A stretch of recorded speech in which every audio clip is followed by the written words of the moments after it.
Right now at 11, a rare tornado rips through the Santa Cruz Mountains as the greater Bay Area deals with extreme weather. We're live in Scotts Valley where the twister touched down. And how often does it happen here? Why tornadoes in the Bay Area aren't as extreme as you might think. Plus, those strong winds leaving thousands still in the dark tonight. An update from PG&E as crews work to restore that power.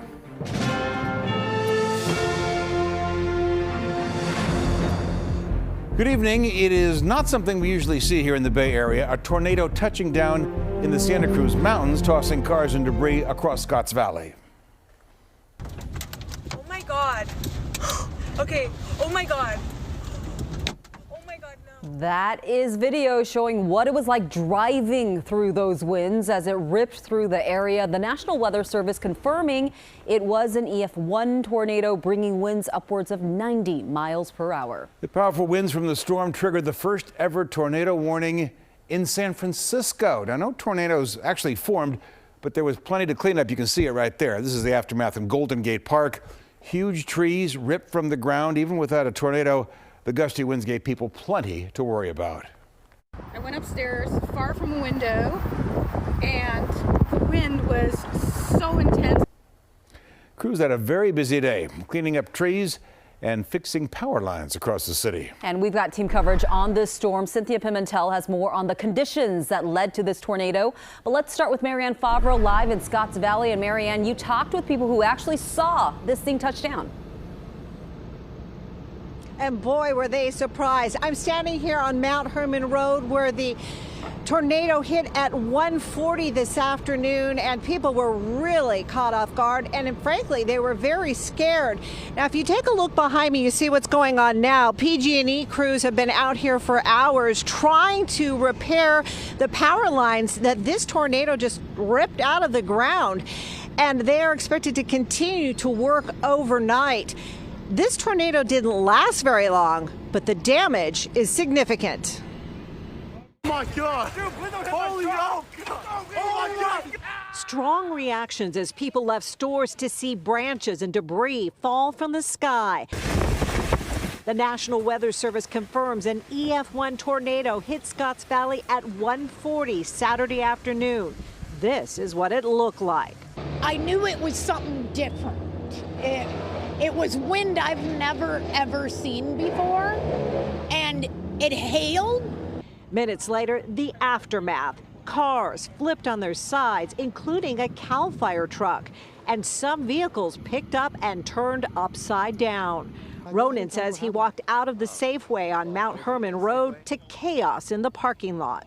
You could see the wind starting to swirl and pick up, and then it grabbed a bunch of those branches, and you could just see it come right down through the parking lot. Some were injured.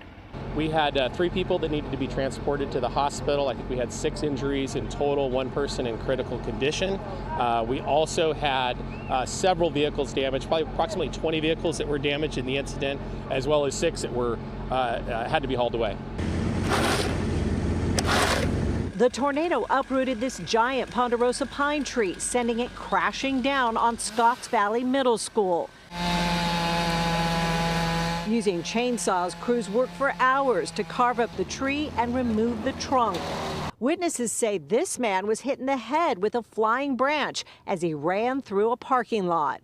Many businesses were forced to close early because a tornado took out power lines, leaving many in disbelief. A tornado touched down here, but relieved more people weren't hurt. You can see the crews are out here working in bucket trucks. They're going to be out here overnight, and they plan to reopen Mount Herman Road tomorrow morning by 9 a.m. Reporting live in Scotts Valley, Marianne Favro, NBC Bay Area News. Marianne, thank you very much. Amazing stuff. The video, simply stunning. Another look at this. The twister in the Santa Cruz Mountains today. It took the National Weather Service several hours to determine the strength of that tornado. Earlier, we spoke with the National Weather Service about how they make that determination. It's not one of those things that we can really turn around in an hour or two because, you have to find the start point, the end point, and then you also have to, again, talk to different people, assess the video data, assess the radar data. And so these. So what exactly has to happen in order for a tornado to form? We don't have them around here very often. Cynthia Pimentel with the answer. A couple of key ingredients, Terry and Gia, and we start with what's going on at the surface. We did have some really gusty winds at times, and that air also is relatively warmer than what's going up in the upper atmospheres, those colder and stronger winds aloft. Now you start to get some of that convection going in the daytime and actually get some of that wind feeding into the storm, causing that rotation right there. That's otherwise known as wind shear. And once that gets going, we start to form the wall cloud that's up in the sky, eventually making that connection to the ground.